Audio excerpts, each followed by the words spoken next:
Сохранить лес при любых условиях и обстоятельствах – задача, которую поставили перед собой инициаторы одноименной акции. Экомарафон стартовал в августе этого года. Наш регион присоединился к нему совсем недавно. В рамках первого этапа было высажено 300 деревьев. Целью акции является приумножение природного богатства и воспитание у подрастающего поколения бережного отношения к нему. Нами охватывается как Назрановское, так и Сунжинское лесничество. Мы выбираем отдельные участковые лесничества, где необходимо посадить молодые деревья.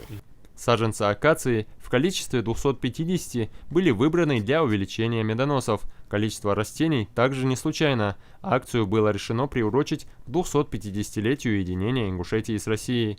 Сегодня посадка деревьев идет на окраине Новориданского участкового лесничества. Поздняя осень – сезон, подходящий для посадки молодых деревьев. Процесс ведется под строгим наблюдением лесничих.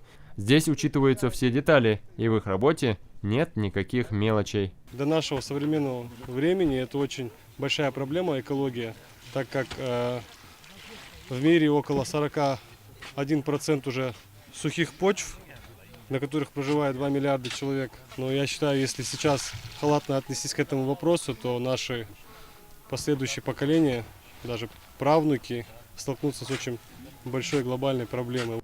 На высадку деревьев наряду с представителями Минприроды и лесничих вышли эко-волонтеры. Молодые люди хотят привлечь внимание жителей к теме профилактики лесных пожаров, а также призвать волонтеров, экологов и неравнодушных граждан к помощи для лесовосстановления и улучшения экологии. После посадки лесных культур нами проводятся агротехнические уходы в зависимости от насаждения, кратности их.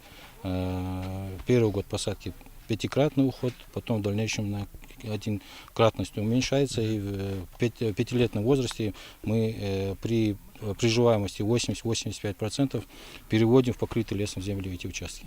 В рамках экопроекта в несколько этапов в республике участники высадят порядка 3000 саженцев ясеня, дуба и акации.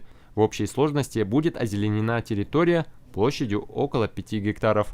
Ислам Дударов, Ахмед Исмурзиев, Дени Тимурзиев. Вести Ингушетия.